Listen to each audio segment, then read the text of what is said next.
Hey, it's Mike from the Mike Wagner Show. Thanks for tuning in to the Mike Wagner Show on Anchor FM. If you're interested in sponsoring my show, you can send me an email to the Mike Wagner Show at gmail.com, or you could also donate to the podcast. Just go to the donate listen site, and you can also donate whatever you like. Anchor is the easiest way to make a podcast. For those who are interested, Anchor can give you everything you need in one place for free, which you can use right from your phone or computer.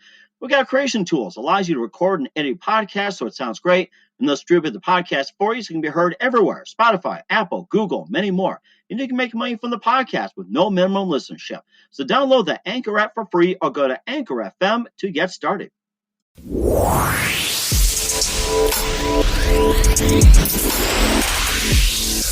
It's now time for the Mike Wagner Show, powered by Sonic Web Studios. Visit online at sonicwebstudios.com for all your needs. The Mike Wagner Show brings you famous celebrities and amazing people from all over the world. Listen online at themikewagnershow.com and on Facebook, SoundCloud, Spreaker, Spotify, and iHeartRadio. And watch the interview on YouTube. So sit back and relax and enjoy the Mike Wagner Show. Hey everybody, it's Mike from the Mike Wagner Show, powered by Sonic Web Studios. Visit online at sonicwebstudios.com for all your needs. Looking at a professional website without breaking your budget? Sonic Web Studios is the answer. Sonic Web Studios offers fast, affordable custom web designs that blow the competition away. Call today at 1-800-303-3960. That's 1-800-303-3960. Or email to support@sonicwebstudios.com. Mention the Mike Wagner Show, get 10% off your first order. Sonic Web Studios, take your image to the next level. Also, the Mike Wagner Show can be heard on the MikeWagnerShow.com. You can check our Facebook page at Facebook.com/The Mike Wagner Show. You can download and listen on Facebook, SoundCloud, Spreaker, Spotify, and iHeartRadio. Also on iTunes, Google Play, Apple, Radio Public, and Anchor FM. Take the Mike Wagner Show with you on any mobile device and subscribe to the Mike Wagner Show on the YouTube channel. We're here with a wonderful lady from the Florida area who's got a page on Facebook called Concrete Pillow and Beach Bum Productions LLC, but you may think this is like the really fluffy type. However, this is a case where she is also promoting a certain cause, which basically, if you've heard of the Felony Murder Rule in Florida, we have a lady who's looking to overturn the law for a good reason. She'll explain to you that, and she also had one of her family members who was not involved with it at all and still got charged with it. And she's going to explain the whole thing and how it can get overturned and some stories and what to do about it. So live from beautiful Florida, ladies and gentlemen, right here in the living room, Lisa Antonini. Lisa, good morning, good afternoon, good evening. Thanks for joining us today. Good evening, Mike. Thank you for having me. Anytime. So you run a couple of sites on Facebook called Concrete Pillow and Beach Bum Productions LLC. And you're also looking to overturn a law called the Felony Murder Rule in Florida and looking to make it nationwide because you had a family member that was inadvertently involved with it. And first of all, give us a background on the whole story. Okay, well, let me ask you a question, if I may. Mm-hmm. What would you do if you were charged with a crime? It all depends if I did not pull the trigger. If I did not pull the trigger and I was standing there, and if I was charged with a crime, I would fight the charges because I was not involved with it whatsoever, even if my back was turned. Right. As most people would, they would fight the charge. Now, what if you were charged with a murder you did not commit? That would have to get a lawyer and fight that charge also. Okay. And that's what most people would do. Basically, the Felony Murder Rule, also commonly called the FMR, basically states that if you are involved in the commission of a crime, and in the commission of that crime, a homicide occurs, a death occurs, you, as well as everyone else with you, everyone present, can be charged with that homicide. Whether you pulled the trigger, whether you had the gun, regardless of intent, those are three key words, regardless of intent, you can still be charged with that death. That's the ugliness of the Felony Murder Rule. There was a young man here in Florida some years ago who was trying to help a friend. A friend called asking for a favor, and he set up a meeting with him and the friend and a couple other gentlemen. and something went horribly wrong. And whatever took place that afternoon, an argument broke out, a fight broke out. One of the other gentlemen had a gun, and he produced the gun, and in the heat of the argument, my son's friend was, the third gentleman, one of the first two gentlemen was shot, and he died of his injuries. That was 13 years ago. All three other participants there were charged with first-degree felony murder, and all three in separate trials were sentenced to life without the possibility of parole. Only one man had a gun, and only one man pulled the trigger, yet the other remaining three were all charged under the FMR and sentenced to life without parole. Here in Florida, they serve 85% of their time. Everywhere else in the U.S., it's 65%. That was a very eye-opening experience for me, because it was stated in court in trial that the friend of the victim never had a gun and was never armed, did not pull the trigger. So how was he convicted of first-degree felony murder? That's what a lot of people, would ask, and it's hard to make that jump from being there and not killing someone to being charged with murder and then sentenced to life. That was 13 years ago. That same young man who tried to help his friend is still in prison today. And that young man is my son. And he took a call from a friend on a Saturday afternoon, and the friend was looking, to purchase a little bit of marijuana. And that set up an event that no one could have foreseen. And one young man is dead. It was my son's best friend. They were high school buddies. They were still both in high school, 18 years old. And he was taken to trial, and he was tried for first-degree felony murder, and he was sentenced to life. I took it upon myself at that point to learn as much as I could about this law, how it came to be, why it came to be, why is it still around, why is it used, and I went back to college. I actually went back to college and studied the law and its origin, and talked to judges and lawyers and prosecutors and anyone and everyone that I could to get an education about this law. In my son's case, his initial conviction was later overturned. The judge had made an error when she instructed the jury, and the state prepared to take him back to trial a second time. Now, mind you, the gentleman that did pull the trigger and the other gentleman with him are still serving life, and they have exhausted all of their appeals. In my son's case, when the state tried to take him to trial a second time, that ended in a mistrial. So we were hoping that maybe this is done, this is the end. They're not going to try him because they already had the shooter and his accomplice serving life. The state of Florida decided to try my son again, third time, for the same crime. And remember, this is the felony murder rule. He never killed anyone. He was never armed. He didn't even have a gun. And in the course of setting that trial up and picking a jury, they offered him a plea deal.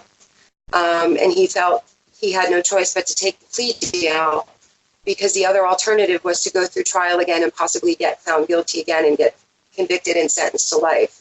So in a sense, he was kind of backed into a corner where the lesser of two evils was to take the plea deal for 22 years and admit to second-degree murder. My son was 18 years old when this happened. He was just getting ready he wanted to either join the Navy or was looking to be a firefighter. He wasn't a bad kid, good grades, all-around good guy. And he was truly in the wrong place at the wrong time when someone died. And I've heard, since that has happened 13 years ago, I've heard of countless stories. I've met so many other families and connected with other families here in Florida as well as outside of Florida who have a loved one that fell victim under this law for being in the wrong place at the wrong time. One prime example of just how outrageous this case this law can really be. Another case that was here in Florida, a gentleman loaned out his car to his roommate. And he stayed home in bed asleep, and the roommate went and picked up some buddies, and they went to, I guess, purchase some drugs. And I don't know the details of what happened, but a young girl at that residence ended up being killed. They charged everyone present with first-degree murder, including the gentleman who was home sleeping in his bed. Including the gentleman sleeping in his bed? How do you figure on that one? Because of the FMR, the felony murder rule, the prosecutor in that case has said no car, no crime, meaning that he borrowing his car out to someone set in motion a chain of events when this young girl, when she lost her life, the man home sleeping in his bed had some culpability. That's how the state attorney looked at it at the time. And that case has made a lot of media attention here in Florida, and that was a number of years ago. That young man is still incarcerated. His sentence was recently commuted, so he will be coming home at some point. But, you know, he was a young kid. He was 18 or 19 years old. My son was 18. And one of the things that I really started paying attention to while I was back in school and learning about this law and talking to, you know, prosecutors, lawyers, law enforcement, we have a huge incarceration problem here in the U.S. We are third in the world. We have the third highest prison population of any other country in the world. Here in Florida alone, we have over 100,000 inmates statewide. We have 142 facilities. And you're starting to hear more now in the media nowadays about criminal justice reform and how laws need to change, and we need to get a handle on our criminal justice system. You know, the war on drugs, that's a war we're never going to win. Well, we got tough on crime, and as a result, we started incarcerating people. So now you've got, and this isn't just here in Florida, you've got prison overcrowding, you've got, you know, terrible medical care. The food is terrible. The budget, Florida alone has a budget of $2.7 billion. Billion. Yeah, B, not M, not million, billion. And one of the biggest things I found is that there's not a lot of educational programs in the prisons. There's not a lot of mental health programs, substance abuse programs. Those are the first things to be cut when budget cuts come down the line. My son was incarcerated at 18 years old. He is now 31 years old, having served 13 years on a murder charge for a murder he did not commit. He's not taken any classes since he's been incarcerated. He has not learned a new skill or a new trade. By the time he comes home, he's going to be about 35 years old, and he was in high school when he was arrested. You know, and so you have to look at, then you start to look at the recidivism rate and how people reoffend because they can't get a job, they can't get a place to live, they can't get an apartment because now he's a convicted felon, and he's a convicted felon for something he didn't do. So a lot of the thought process says, you know, it has to start in our court system. It has to start back in the courtroom. That's where the charges, you know, are applied, and that's where the charges are made to stick. And you have the prosecutors that have all this power, and very little power is granted to the judges. So it's ended up with mass population. We're nicknamed the incarceration nation because of our prison population. And it's ridiculous. And it's ridiculous. I took to social media and I created Concrete Pillow with an idea to educate and enlighten and to promote awareness. And California just recently abolished their felony murder rule. Their governor signed it into effect October of last year, and it was effective January 1 of 2019. And I have been pushing and pushing and pushing for Florida. You know, we need to adopt a similar bill. And I'm very happy to tell you that One of our senators here in Florida just introduced a bill to legislation, and it is Senate Bill 564. Any of your listeners can Google that. And basically that redefines the charge of murder to people who are present that didn't commit the crime. Mm-hmm. And one thing with the felony murder rule is the punishment does not fit the crime. And that's one thing that our judicial system, our entire justice system was based on, is the punishment should fit the crime. Well, if I didn't kill someone, why should I be charged with murder? If, the man in the car went in the convenience store and shot and killed the clerk. Mm-hmm. Because I'm in the car with a group of friends, I'm not guilty of murder. Why would I be charged with murder?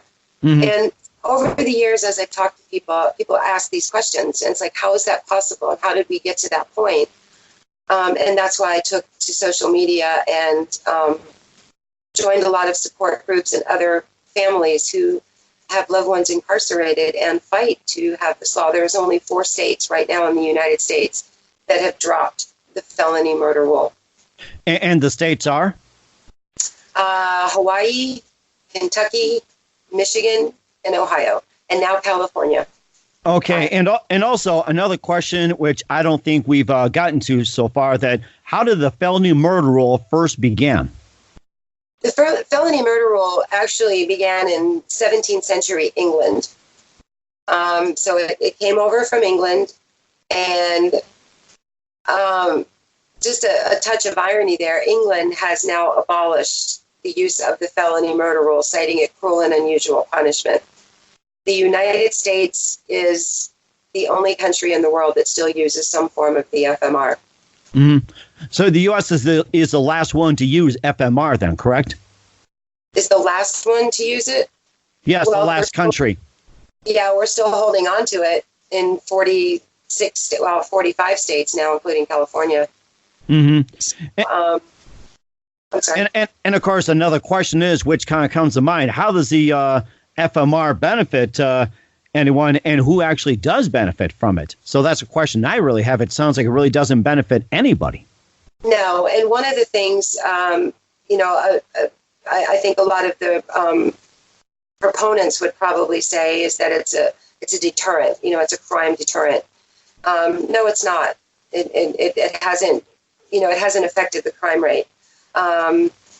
So it really doesn't benefit anyone other than, the old lock them up, throw away the key mentality, which was adopted, decades ago. But now you've got, as I said before, you've got all this prison overcrowding. You've got mass incarceration, and it's not doing us any good. I don't know what kind of crime rate you have where you are. But here in Florida, and I'm in the Central Florida area, I can't say that I feel any safer, with the prison population the way it is. And one thing, if any of your listeners do go on to Concrete Pillow, we have several videos there. We have some PowerPoints that we've put together, and we kind of break it down a little more in terms that people can understand. And I get people contacting me all the time, asking me specific questions. Like how did it come to be, and what do we do? And one thing that I got a lot of people involved in on social media was contacting your legislation, contact your representatives, your politicians, because that's where the changes are made. That's where the laws start. And if California can, drop a law like this, so can other states. One thing that's also very interesting to note is as a result of California abolishing the FMR there, they are now in the process of going in and resentencing some of these inmates who have been incarcerated under the FMR, which could result in lesser sentences, immediate release. And I think my facts are correct. The governor of California just pardoned 4 inmates the other day, and I think commuted 2 other sentences. Wow. So just from them starting, so they're going back retroactive. When the law was first passed in October, I read that somewhere between 400 to 800 inmates statewide were sentenced under the FMR. So it's a task to go in now and look at what they were sentenced with and why, and to go in and undo that. But, what we've been doing isn't working. And, in my case, my son, he's a good kid. He was, he always did the right thing and trying to help a friend. And And also, there's another question, too, involving your son and many others being affected by the FMR rule, which they were never involved. And if theirs is dropped, the charges are dropped because they were not guilty or anything like that. And would they be compensated like any form, like, say, with, free schooling, free education, money, or whatever it is? Would they get some compensation, like if the charges are dropped and you spend like 13, 15, 20, 30 years in prison? Would they be compensated for something they did not commit? I don't think they would be compensated voluntarily on the part of the state. I think that that's something that they would have to get an attorney to file under wrongful conviction. Excuse me. I know there's a lot of talk out there. There's a podcast also on, just wrongful conviction. And it stems from laws like this law, the FMR. So to say that they're going to cut them loose and the state's going to hand them a check, here you go, sorry, we tied you up for 15, 20 years. No, I don't think that's going to happen. I've seen a few cases where people were incarcerated, for decades and then cleared through DNA evidence and through the Innocence Project and some other affiliations like that. And they've gone in and, and filed a suit against the state for wrongful conviction. So yes and no. Yeah, to answer your question, yes, I guess it could be done. Is it going to happen voluntarily on the part of the state? No. Okay. We'll talk more about your Concrete Pillow, Beach Bum Productions, and also some other notable FMR cases. You listen to The Mike Wagner Show at themikewagnershow.com, powered by Sonic Web Studios. Visit online at sonicwebstudios.com for all your needs. Looking for a professional website without breaking your budget? Sonic Web Studios is the answer. Sonic Web Studios offers fast, affordable custom web designs at below the competition way. Call today at 1-800-303-3960. That's 1-800-303-3960. Or email to support@sonicwebstudios.com. Mention the Mike Wagner Show. Get 10% off your first order. Sonic Web Studios. Take your image to the next level. Also, the Mike Wagner Show can be heard on the MikeWagnerShow.com. You can check our Facebook page at Facebook.com/The Mike Wagner Show. You can download and listen on Facebook, SoundCloud, Spreaker, Spotify, and iHeartRadio. Also on Anchor FM, Radio Public, iTunes, Google Play, and Apple. And coming soon, the Mike Wagner Show will be on Stitch FM and Stitcher. And you can also take the Mike Wagner Show with you on any mobile device and subscribe to the Mike Wagner Show on YouTube as well. We're here with Lisa Antonini. She's the founder of Concrete Pillow and Beach Bum Productions, and she is looking to get the Florida Murder Rule, or the FMR, overturned in Florida. She's an advocate for overturning the law based on the story you just heard about her son, 18 years old, and supposedly being involved in a crime but never pulled the trigger. A very innocent bystander looking away. Also shared some stories about how FMR has really messed up some people. And first of all, before we talk about more FMR cases, let's talk about, for those who missed it, about Concrete Pillow, and tell us all about that. Concrete Pillow came about as people that as I went to school and I took classes in criminal justice and to learn about how this law came to be, how our judicial system works. I ended up with a master's degree, and I thought, okay, I have a master's degree. How is that going to work for me? And I just really started networking and talking to people, and I reached out via social media and found that there are other families out there who have lost a loved one under this law. And Concrete Pillow actually started out to be a documentary. And I was talking with a videographer friend of mine here in Florida, and he said, you need to tell this story. People don't know about this law. And before this happened in my family, I never knew a law like this existed. I used to think that everyone that was in prison deserved to be there. They did something wrong. They did something horrible. They deserved to be there. I was a proponent of the death penalty. I firmly believe if you take a life, you should, as the Bible would say, an eye for an eye. But I don't want to get into any religious connotation. So Concrete Pillow just came about as an effort to reach out, find other people here in Florida, across the U.S. that where the felony murder rule has touched them. Along the way, I've had a lot of people say to me, well, at least your son lived. At least you have your son. You can hug your son. You can go visit your son. The other guy, he was killed. And I'm sorry for that, and my son has shown tremendous remorse for that. This was never the intent. The friend contacted him asking for a favor, and they all hooked up together.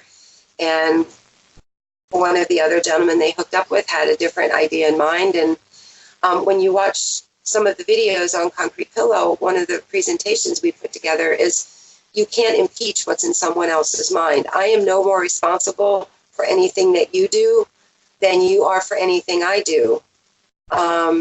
So that's how Concrete Pillow really came about was, I'm a voice of one, and I realized if this law is going to go away and this law is going to be abolished, at least here in Florida, I needed a bigger voice. I needed people to say, you know what, I've been there.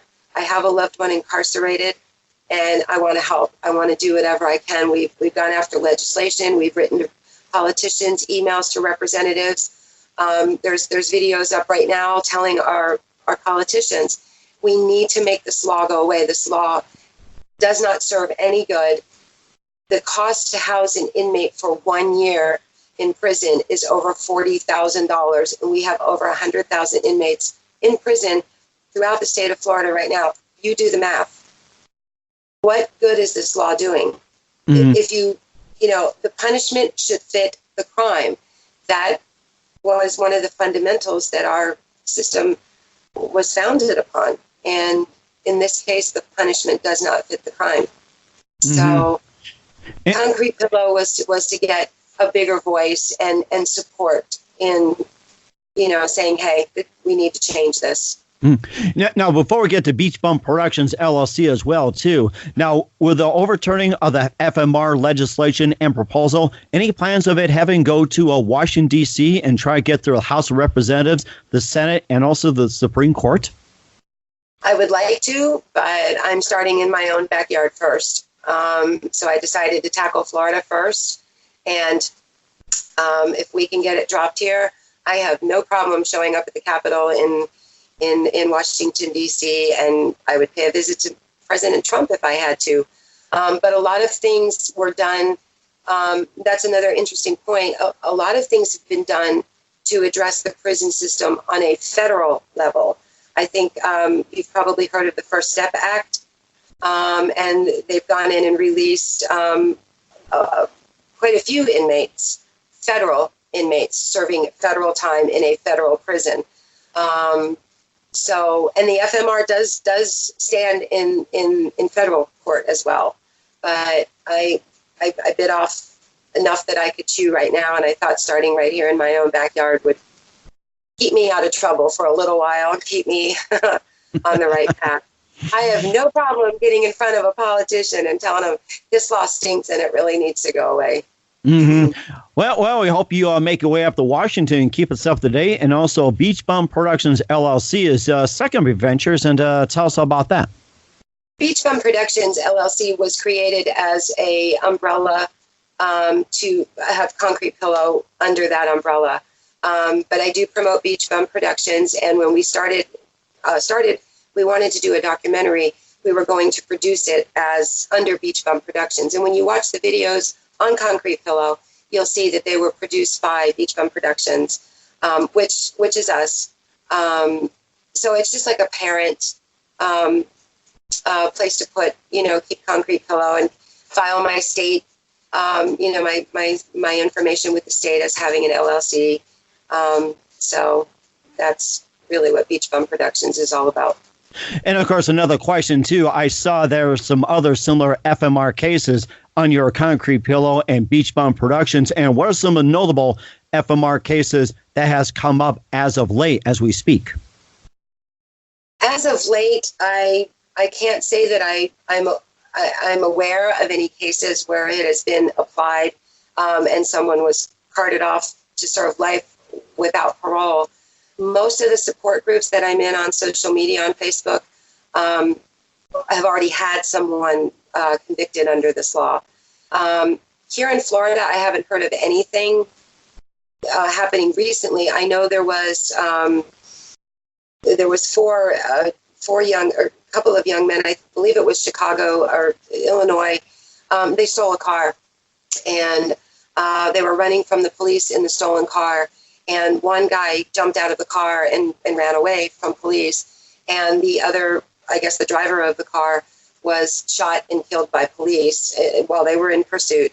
And the friend that got out of the car and ran, he was charged with that young man's murder, his accomplice's murder, under the FMR. That's really an egregious example of the law. But, again, the young man here in Florida who was home in bed asleep and he loaned out his car. How many times, any of your listeners can probably relate, how many times have you, loaned your car to your niece, your nephew, your neighbor? Hey, I just want to run to the grocery store. And he thought, okay, borrow the car, go get something to eat. I'm going to stay home and go to bed. And the next thing he knew, he was being hauled into court and tried for murder, and he never left his house. And I still have people, when I tell that story, kind of scratch their heads and say, how is that even possible?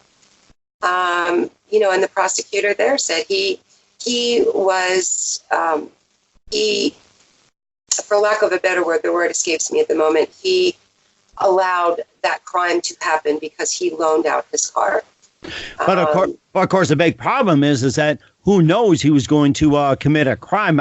What's a guy going to come out and say, here, let me buy your car so I can commit a crime? It's like... Well, yes. And I think I don't, this was many years ago. I think what the state, the picture that the state had painted was that he knew, the man home in bed asleep knew that they were going to go to a drug dealer's house to buy drugs.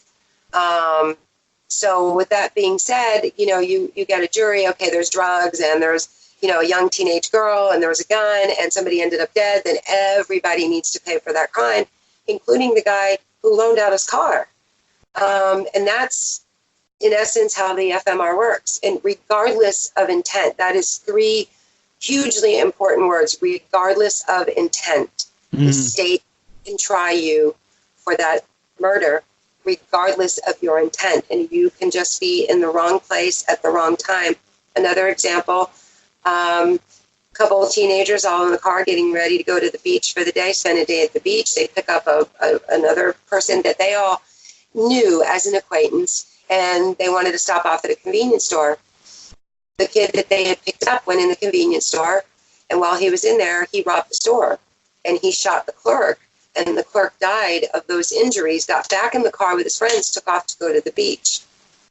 When all the pieces got put together, they all were charged with that clerk's death. They were there. Basically, they were there when that homicide was committed, when that robbery turned homicide was committed. They were there, and that is the FMR. Now, even like someone shopping, like say, just to get a carton of milk or a loaf of bread, and someone shoots somebody, the person getting a loaf of bread or say a jug of milk, would they be charged with a crime? The shopper? If they're not affiliated with the shooter, I don't think so, because you probably have quite a few people in the store. Okay. But if you were in the car and waiting for your friend to come out, that just robbed the store and killed the clerk, yes. Okay, I just want to get that clarified in case there are some questions as well too. Another question that popped up too, like say if a policeman shoots somebody and it was an accident, or like say there's gunfire, would that policeman be charged with FMR or his partner? Would the law apply to policemen?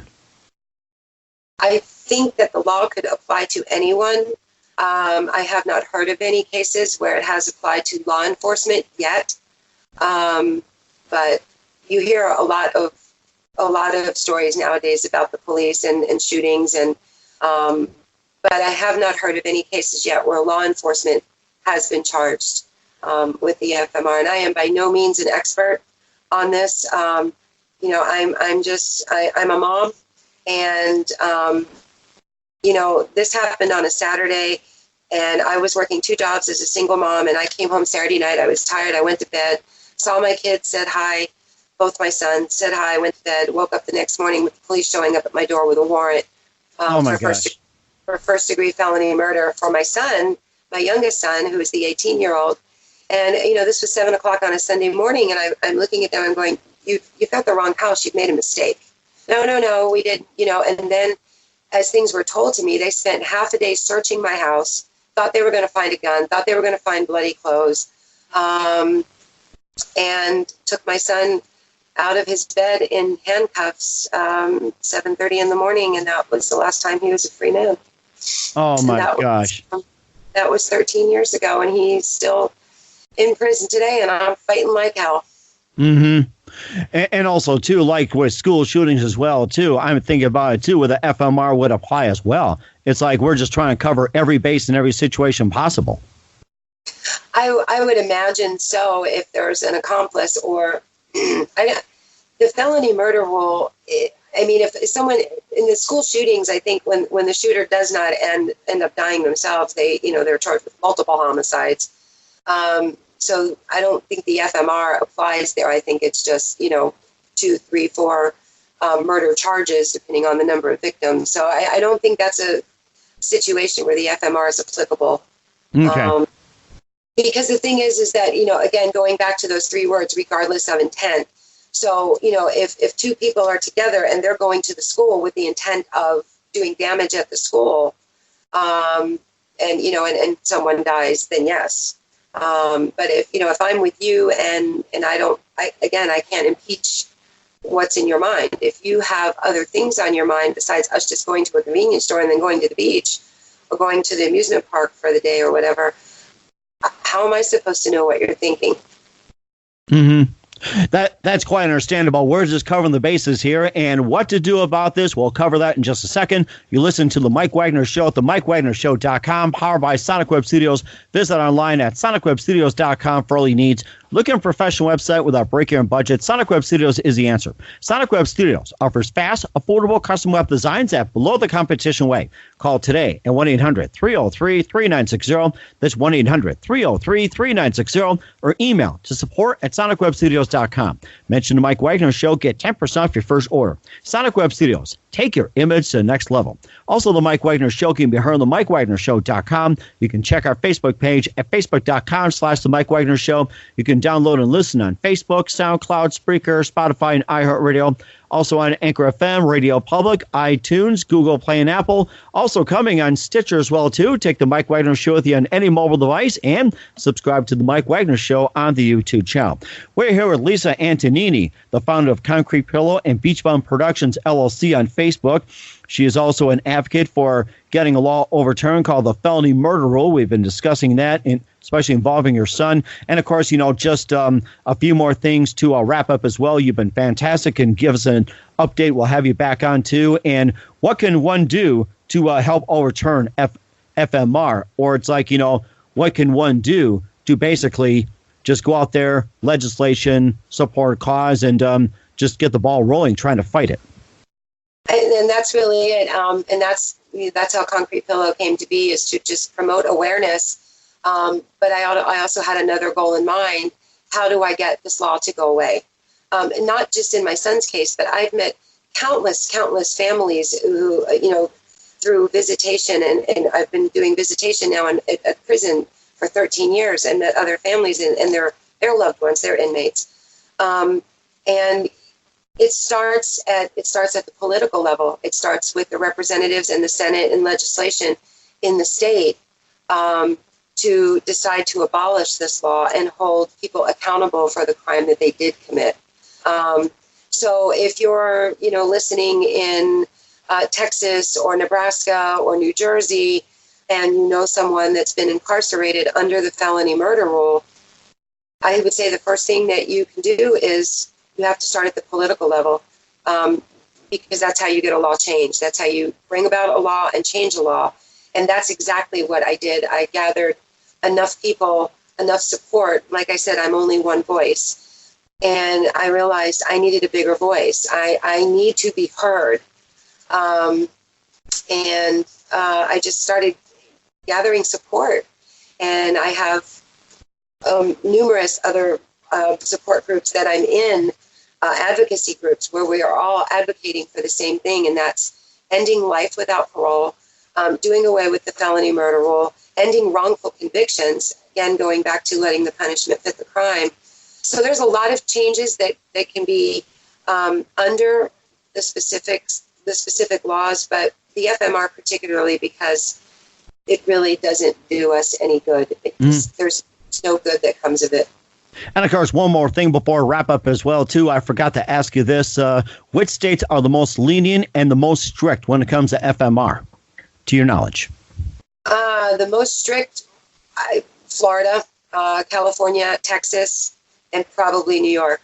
But now California, like I said earlier, has abolished the FMR in their state. So it's mostly your bigger states, California, New York, Texas, and Florida. And Florida is the only state in the nation where inmates serve 85% of their time. There's also a bill currently that was just drafted that's going to be coming up in the legislative session in January, where they're looking to reduce game time to 65%, which is pretty much nationwide. So Florida's been one of the toughest on crimes, particularly the FMR. I'm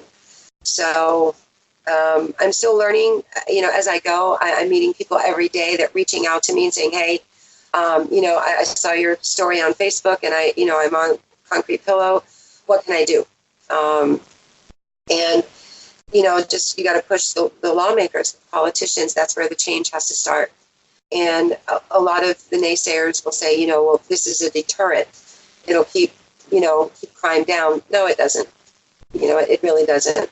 And so I will continue to fight and I will continue to push and know that someday my son will be home and hopefully be able to put his life back on track after now spending 13 years incarcerated. Okay. All right. That's fantastic. And Lisa, just want to say a big thank you for your time. You've been fantastic. Lisa Antonini, founder of Concrete Pillow, Beach Bum Productions, LLC, and also an advocate for overturning the FMR, felony murder rule, especially in Florida. For starters, once again, before we go, tell everybody what's your upcoming projects, what's your website, how the people contact you, and how can people support your cause. You can contact me at beachbumproductionsllc@gmail.com. You can contact me directly through Concrete Pillow. And especially if you're here in Florida, there's a sample letter on several of the videos we have on Concrete Pillow. Get on there, watch the PowerPoints we've put together, watch the presentations, and see for yourself. We've painted a picture enough for people to get a really good grip on what this is about. Print off one of those letters and email it, or just fill it in and email it to your local senator in your area, or your legislator, or your representative. And we need our voices to be heard. That that this needs to go away. And if California can just recently pass it, and they're already starting to pardon people and grant clemency and exonerate, we can do it too. Okay. All right. That's fantastic. Lisa, just want to say a big thank you for your time. Looking forward to having you on again soon. And do us a favor, keep us up to date. I will, Mike. Thank you so much for having me. And I really hope that I broaden your horizons a little bit as well as your listeners.